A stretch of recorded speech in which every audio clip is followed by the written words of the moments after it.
daki gunungnya dan lihat cahaya mulia.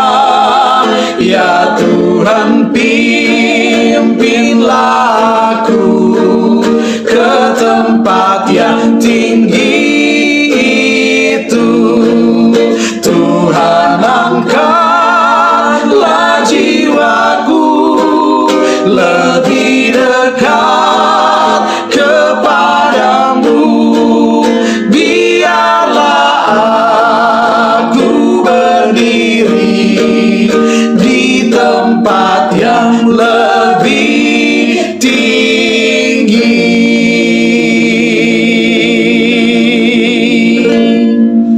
Saudara-saudara, mari kita tunduk kepala dan kita berdoa.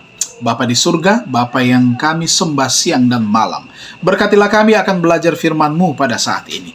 Terima kasih untuk segala berkat yang kami rasakan hingga pada saat ini. Di dalam nama Tuhan Yesus kami persembahkan doa ini. Amin. Firman Tuhan kita pada saat ini berjudul Anaknya yang Kekasih, dan ayat tema berbunyi demikian, Kolose 1 ayat 13. Ia telah melepaskan kita dari kuasa kegelapan dan memindahkan kita ke dalam kerajaan Anaknya yang kekasih. Kepada saya ditunjukkan cinta dan kerelaan Allah yang besar dalam memberikan Anaknya mati supaya manusia dapat memperoleh pengampunan dan hidup. Ditunjukkan kepada saya Adam dan Hawa yang mendapat kesempatan melihat keindahan dan keelokan dari Taman Eden dan diizinkan memakan semua buah di taman itu kecuali yang satu. Tetapi si ular menggoda Hawa, lalu ia menggoda suaminya. Kemudian mereka berdua memakan buah yang dilarang itu. Mereka melanggar perintah Allah dan menjadi orang berdosa. Nah, berita itu tersiar sampai ke surga dan setiap kecapi berhenti. Malaikat-malaikat menjadi susah dan merasa takut jangan sampai Adam dan Hawa mengambil kembali buah kehidupan dan menjadi orang berdosa yang tidak akan binasa. Kesusahan memenuhi surga karena disadari bahwa manusia sudah hilang, dan dengan demikian dunia yang diciptakan Allah akan dipenuhi dengan keadaan yang akan binasa menuju kepada kemalangan, penyakit, dan kematian. Seluruh keluarga Adam harus mati. Kemudian saya melihat Yesus yang indah itu dan memandang raut wajahnya yang menunjukkan simpati dan berduka. Saya melihat segera ia mendekati terang yang gemilang, yaitu yang mengelilingi Bapa.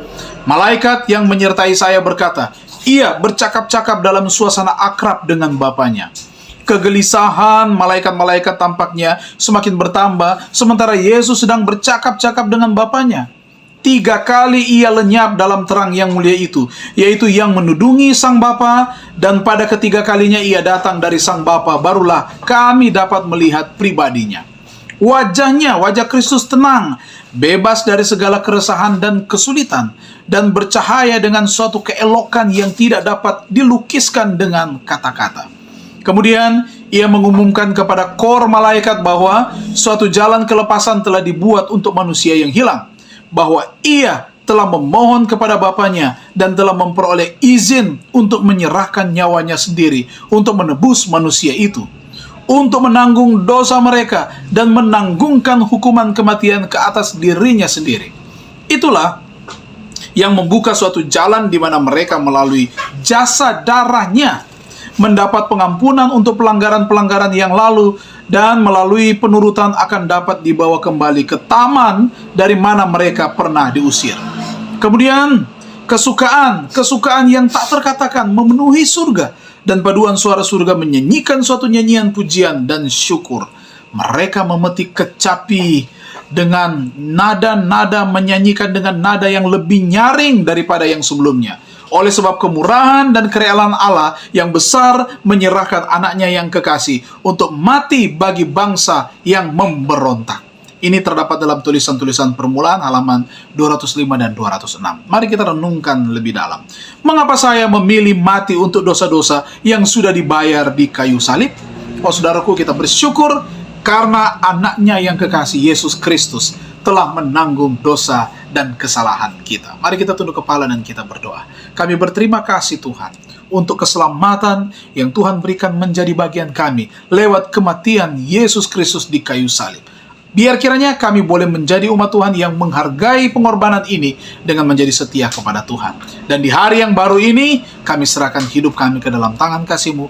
Diberkatilah kami semua dalam segenap tugas pekerjaan pelayanan yang akan kami buat lagi di hari yang baru ini. Berkat melimpah menjadi bagian kami.